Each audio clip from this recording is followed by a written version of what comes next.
नमस्कार Manoja my stories को आपण मानक स्वागत।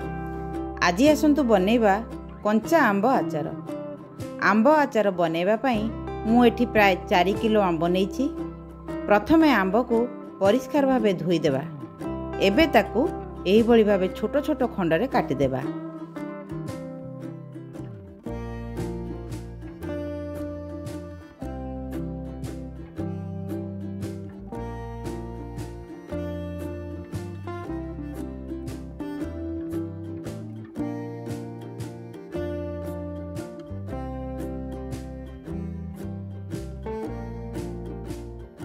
देखंतु मोर आंब सब कटा सरीगला।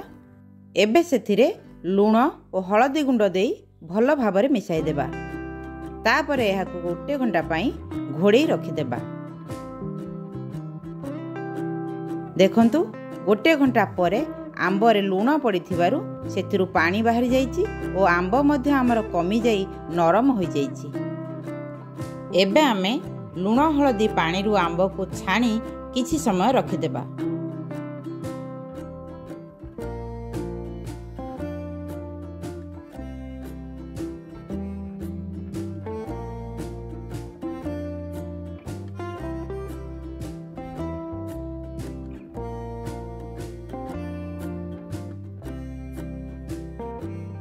एबे एही आंब को खरारे किछि समय पई अर्थात 15 रु 20 मिनिट पई सुखाई देबा। फଳରେ आंबरे थिबा आउ किछि जलीय अंश सुखी जिवो।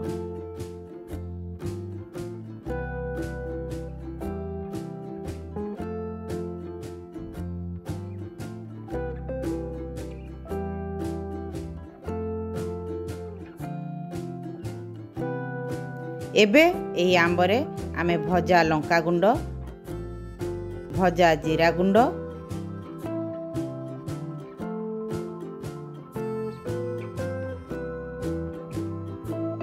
सोरिष गुंड,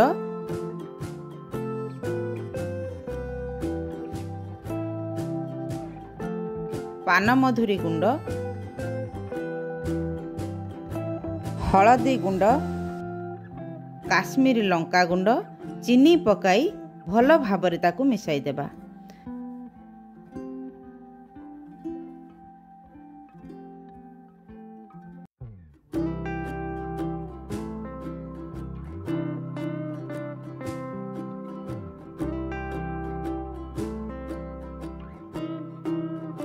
तापरे एहाकू गोटे जार रे भरी देबा। कंचा आंब आचार रे मुख्य मसला हेउची सोरिष गुंड।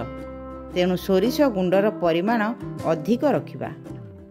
मु एबे एथिरे लूण पकाउ नाही, कारणटा मु आपनकु पछरे कहिबी।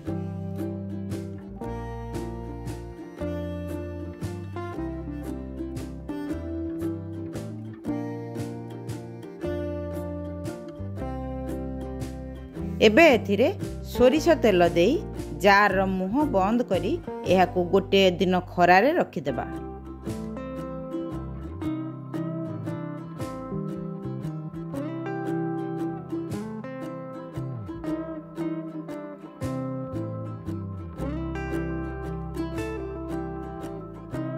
देखंतु गोटे दिन परे आंब केते कमी जाईछि।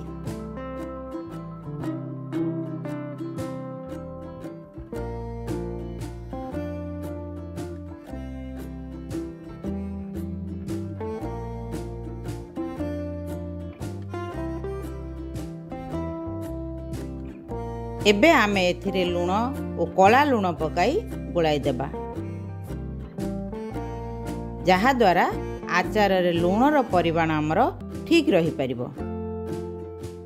एबे एही आचार को मिनिमम 10-15 दिन पर्यंत खरारे रखिबा नित्यांत आवश्यक। कारण चीनी लूणर मिश्रण द्वारा एथिरु पानी बाहरी थाए। जदि आचार रे जलीय अंश रुहे तेबे आचार शीघ्र नष्ट हो जाए और खाइबा को स्वाद मध्य लागे नाही। जेतेबेले आंबरु जलीय अंश कमी जिवो और तेल आचार ऊपर भासीबो सेतेबेले आपण जानिबे आपणको आचार प्रस्तुत होई गला बोली। एबे एहाको आपण 2-3 वर्ष मध्य रखिकी खाई परिबे। आशा करे भिडियोटी आपण मानकु निश्चय भल लागिथिबो। भिडियोटी भल लागिथिले लाइक शेयर सब्सक्राइब करने को भूलिबेनी। रहुछि नमस्कार।